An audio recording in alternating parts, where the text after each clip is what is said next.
ગઈકાલે એક ફરિયાદી અમારી પાસે આવ્યા હતા પોલીસ પાસે અને એનું એવું કહેવું હતું કે તરસાલી બ્રિજથી આજવા બ્રિજ સાઈડ જતા રસ્તામાં એક જગ્યાએ એને એનો મિત્ર ઊભા હતા અને ત્યાં બે લોકો આવીને ખોટી પોલીસની ઓળખ આપી અને એને દમ માર્યો અને ડરાવ્યો કે ભાઈ તું શું કરે છે અહીંયા કેમ ઊભો છે, કયા કામથી આવ્યો છે, એનું ચેકિંગ કરી, તપાસ કરી અને એ રીતે એને ડરાવીને કે હું પોલીસ છે અને તારી તપાસ કરીશું, પોલીસ સ્ટેશન લઈ જઈએ, ચાલ તને પોલીસ સ્ટેશન લઈ જઈએ છીએ એવું કરીને ડરાવીને એની પાસેથી 20,000 રૂપિયા ગૂગલ પે કરીને ટ્રાન્સફર કરાવવામાં આવ્યા હતા। આ ગૂગલ પે જેનું આઈડી આપ્યું હતું તે આ બે જે આરોપી છે તેમના મિત્રનું આઈડી આપ્યું હતું। ત્યારબાદ એ લોકોએ પોતાના મિત્ર પાસેથી 20,000 રૂપિયા રિકવર કરી દીધા છે। આ તમામ ઘટનાની જાણ આપણને ગઈકાલે જ્યારે ફરિયાદ આપણી પાસે આવ્યો ત્યારે થઈ। તાત્કાલિક મકરપુરા પોલીસ સ્ટેશનના માણસો દ્વારા કાર્યવાહી કરવામાં આવી અને બંને આરોપીઓને સમયસર ધરપકડ કરી લેવામાં આવી। સર, આ ફરિયાદી કોણ છે અને કોઈ મુદ્દામાલ રિકવર થયો છે? ફરિયાદી અહીંયા મકરપુરાનો જ રહેવાસી છે અને જે આરોપી છે વિજયસિંહ રાઠોડ અને મયંકભાઈ માળી, આ બંને જે છે એ અવારનવાર આ રીતે ઘણા લોકોને હેરાન કરતા હોય તેવું સામે આવ્યું છે, પરંતુ કોઈએ હજુ સુધી ફરિયાદ કરી નહોતી। એમાં જે વિજયસિંહ રાઠોડ છે તેની પાસે પત્રકાર હોવાનું લાયસન્સ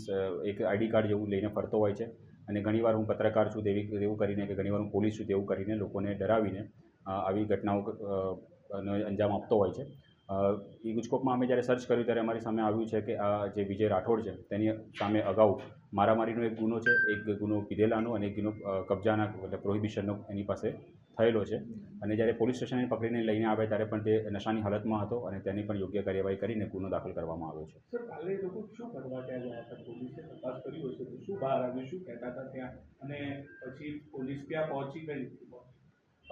ફરિયાદી જે છે તે પોતાના રસ્તા પર જઈ રહ્યા હતા અને એને કોઈ ફોન આવ્યો હશે એટલે તે રોડ પર સાઈડમાં કરીને ઊભો રહીને પોતાનું કામ કરતો હતો। તે દરમિયાન આ લોકોએ એમને પકડ્યા અને ડરાવ્યા કે અમે પોલીસ છીએ અને તું અહીંયા આ સમયે અહીંયા ઊભો રહીને સાઈડમાં શું કરે છે તેવું કરીને ડરાવીને તેની પાસેથી પૈસા પડાવી લીધા હતા અને તપાસમાં આરોપીને પકડ્યા પછી તમામ મુદ્દામાલ 20,000 રૂપિયા પોલીસે રિકવર કર્યા છે। કેટલા સમયથી આ લોકો આવું કરતા હતા અને આ લોકો એમને કોઈ ભોગ બનનાર હોય તો તે બાબતે અમે તમામ પોલીસ સ્ટેશનને જાણ કરી છે કે આવી કોઈ પણ અરજી કે કોઈ પણ એવો અરજદાર આપણી પાસે આવ્યો હોય અને આવી કોઈ રજૂઆત કરી હોય તો તરત તમારું ધ્યાન દોરવું, કારણ કે આ રીતના બે આરોપી પકડાયેલા છે તો તે બાબતે તપાસ ચાલી રહી છે અને એનો ફોન પણ અમે રિકવર કર્યો છે આરોપીનો અને તે પણ અમે તપાસ કરી રહ્યા છીએ કે એની અંદર એવા કોઈ બ્લેકમેલિંગ કરતા વિડીયો કે એવું કંઈ હોય જો સામે આવે તો એના પર પણ આગળ કાર્યવાહી ચોક્કસ કરવામાં આવશે।